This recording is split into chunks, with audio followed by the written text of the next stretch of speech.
Welcome back. Women in ancient Egypt.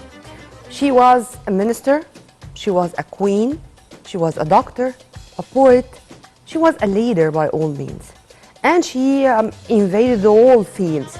She was all the time beside the man in all domains, in all fields, and in many times her wisdom was the way to succeed, was the way to save the country from many disasters and crises. To shed more light on women in ancient Egypt, we are very much delighted to have with us via phone Mr. Ihab Kamel, our historian and researcher. A very good morning to you, sir.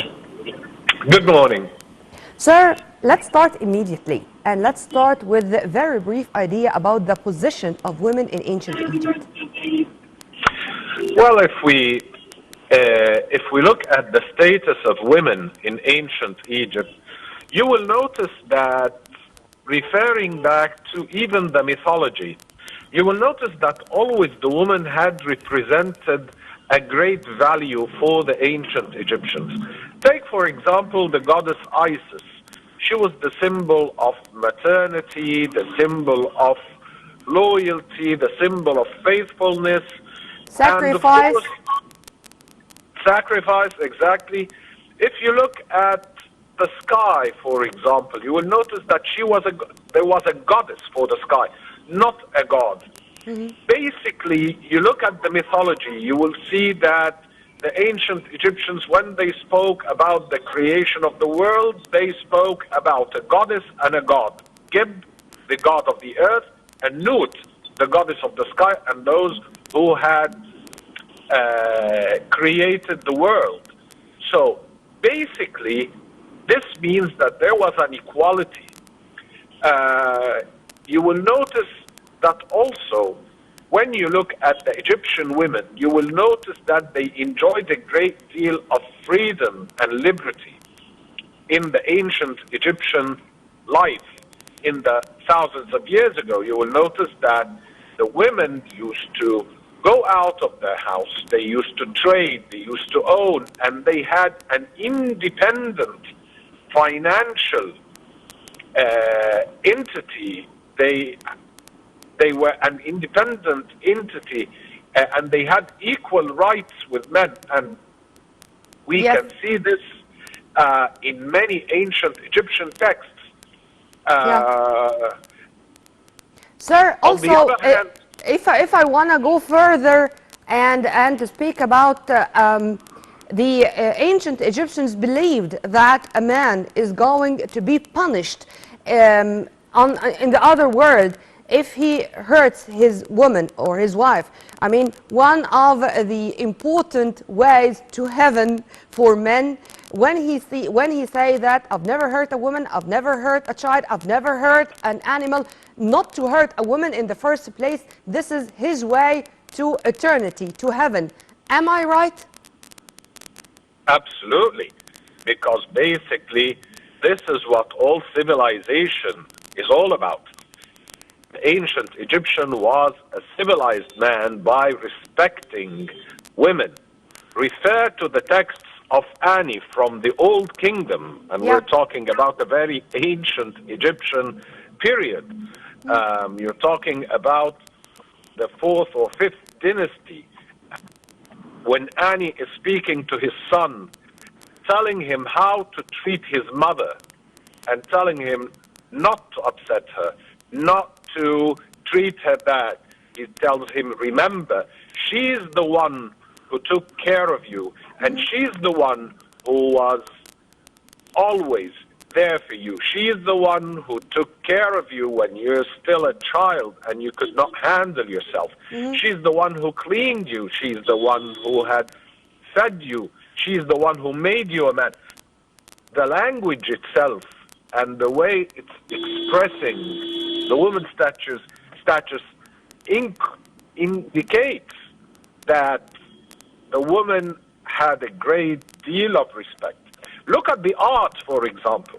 Look at the Egyptian museum, magnificent pieces of art, especially the statue of Ra-Hotep and Nefret.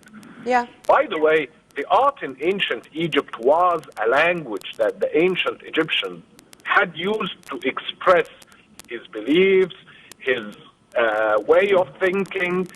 And look at Princess Nofret, exactly equal in size to Prince Rahotep, shoulder to shoulder, which is an indication that she was an equal entity. This was my coming comment, if you permit me to say so.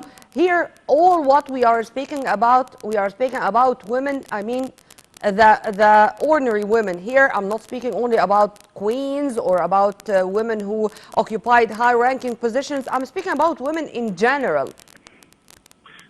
Madam, look at the tomb of Meketra, Middle Kingdom, around the 20th century BC. You will see wooden statues for a woman carrying a box full of eggs or carrying geese. The woman is going to the market, trading, which means that what could be more than this? A woman trading on her own. Yeah. She had a separate entity, financial entity. She's trading. She's the one who's responsible for this, while the man was working in the field. It seemed that we had the first female entrepreneurs. Well, sir, also another thing which may look simple, but for me it's really something. They were really even keen to choose the names of their daughters or their newborn female babies. I mean, when it comes to Nefertiti, Nefertari, Al-Jamila, Atat, I mean, they had this sense just to make them feel that they are beautiful, even with their names. Even with when I'm going to call her, she is going to feel how beautiful she is. If you want to elaborate on that too. The ancient Egyptian was in complete harmony with everything around him. Otherwise, they wouldn't have brought us such a great civilization. They looked at everything in the universe and they understood that the universe everything in the universe complete one another. A man, a woman, look at the creation. They say the god Geb married the goddess Nut, the goddess of the sky, and they gave birth to Isis, Osiris, Saturn, Nephthys, and that's how life started. It was always man, a woman, a male, a female. It's the full harmony. They understood that the whole universe lives in full harmony and everything completes one another. So that's why they looked at the man and the women equally. So basically speaking, when you look at the ancient Egyptian queens, for example, some people might say, okay, they're queens, but yes, but they played an important role. And let's not forget Queen Tetisheri and Queen Ahmoza Nefertari, who had played an important role in the foundation of the 18th dynasty and the New Kingdom in that holy war against the Hyksos. Okay, let's take another example. Look Ihab, the wife of Seqen Ra and the mother of Camus and Ahmos. I mean, we will not be able to speak about this period of time or the battles or the struggle to free Egypt from those invaders without mentioning Ihab and her role, whether with her husband or with her two sons.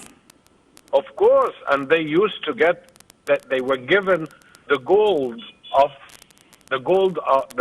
of bravery, which is the finest honoring for any warrior in ancient Egyptian times. For example, I will tell you a very small example. Look at a statue that belongs to the Old Kingdom. It's called the statue of Seneb. Seneb was responsible for the royal wardrobe, and he was a priest as well during the time of the 5th dynasty. Look at his wife who's sitting next to him. By the way, Seneb was a dwarf, and his wife was just a regular lady. She was not a dwarf. And she's sitting next to him, side by side, shoulder to shoulder. Underneath his feet, the two children they had given birth to. Actually, this is one of the finest examples of an ancient Egyptian family, and how it shows how equal women were to men, Yeah. and the nature of the relationship between them both when she is putting her arm around her husband, Sinib. The woman in ancient Egypt was an essential corner in the ancient Egyptian life. Yeah. In Amen to comparison to some other civilizations, which they say that they are the first civilizations that the world had learned from, like the Greek civilization. The difference is extremely profound. The ancient Egyptian woman, since Old Kingdom, she used to go out, she had a separate entity, she was a priestess, she was a doctor, she was a queen, she played a role, and her role was obvious. On the other hand, the Greek woman was not allowed to get out of her house without the permission of her husband. So this shows that the ancient Egyptian civilization was in a completely different place.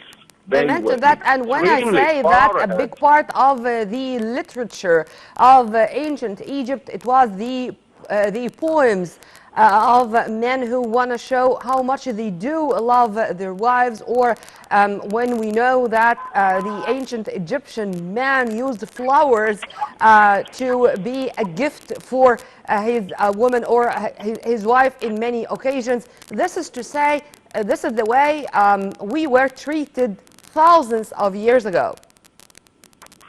Yes, that's absolutely true. And you look at some of the scenes from the New Kingdom, and you can see some of them are showing girls in public classes being educated side by side with boys. And they are writing on their tablets, holding their pencils, and they are learning to be educated, dating back to the 18th dynasty. And I believe that this happened even earlier than this. So in those days, thousands of years ago,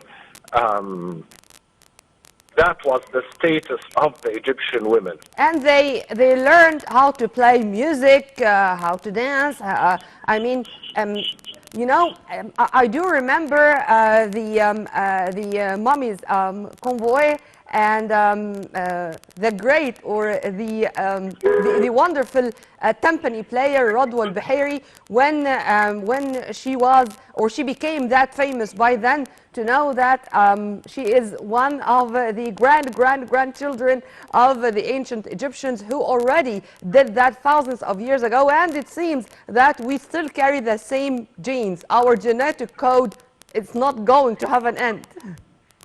Of course, this is our culture, this is our civilization. The desert culture, the Bedouin culture is not Egypt. Egypt has its own identity, unfortunately, until a Bedouin came to us from the desert, introducing strange things that I cannot comprehend up till the moment. But hopefully, I believe that women are retrieving back the place they deserve. The Egyptian woman is creative, she is clever, she is adaptive. She can adapt to any situation, and let's not forget who was bearing the Egyptian families during the time of war. It was the Egyptian woman. Actually, we cannot say anything but just take off our hats to these, to our women, to our mothers and wives, and hope that they would be in the place that they deserve. No community can actually rise and develop without them both. How do you see, sir, the importance of spreading awareness of this issue, or what we are talking about, how Egyptian women were treated thousands of years ago. Because if you permit me to say, we are only studying, or we are only mentioning in our history, I mean, what we do learn at schools, the Egyptian queens. I mean, you would find all Egyptians know about Nefertiti, Nefertari, queens, Hatshepsut, the queens of the Nile. But how do you see the importance of knowing more about the Egyptian women in general? I mean, the ordinary citizens. Education. It starts from children from a very young age. Education. We have to clear our educational institutes from those who spread the desert culture. This is not our culture. I'm saying this, and I'll be saying this always. This Egypt is not a small country. Egypt is a great country, a great civilization. We have to look at the young children with a different angle. We have to make sure that those who educate our children are well educated themselves. They are not coming with that desert culture that is spoiling and had spoiled our culture and is trying to erase our identity. This is not our identity. This is not Egypt. Egypt has its own civilization, its own character, and I believe that's what we're trying to do nowadays. However, it has been for so long affected by an external influence. Let's end our conversation with another gift of the Egyptian women thousands of years ago to the whole world. I mean, I think we were the first to use essential oils, perfumes, jewelry, makeup, you name it. How do you see this, and to what extent this is something which we should be proud of? The Egyptian woman had never forgot her femininity. Besides her character, the Egyptian woman in ancient times had always been, as we say, extremely feminine, looking at her femininity and taking care of it. And elegant. Of course, extreme elegance, extreme elegance, extreme well-civilized woman who can take care of herself, who can speak properly, who can read and write, who can take care of her family, and doing all this at the same time, without complaining, without saying that I'm better or so, because she was well educated to the extent that she understood that the world cannot live without both men and women, which is an extremely civilized way of thinking, and it shows the ancient Egyptian mentality. I always say the secret of the ancient Egyptian civilization, it's in the minds of the ancient Egyptians and how they thought. Amen to that. Well, Mr. Ihab Kamel, our researcher and historian, thank you very much for your input, sir, and have a very good day. We should be very proud to be Egyptians. We were queens thousands of years ago, and it seems that we are going to have this genetic code forever. Well, by this we come to the end of this first segment of our breakfast show. Now we are going to have a short break, and we are going to return back with my dear colleague and friend Amal Mukhtar for more, so stay tuned.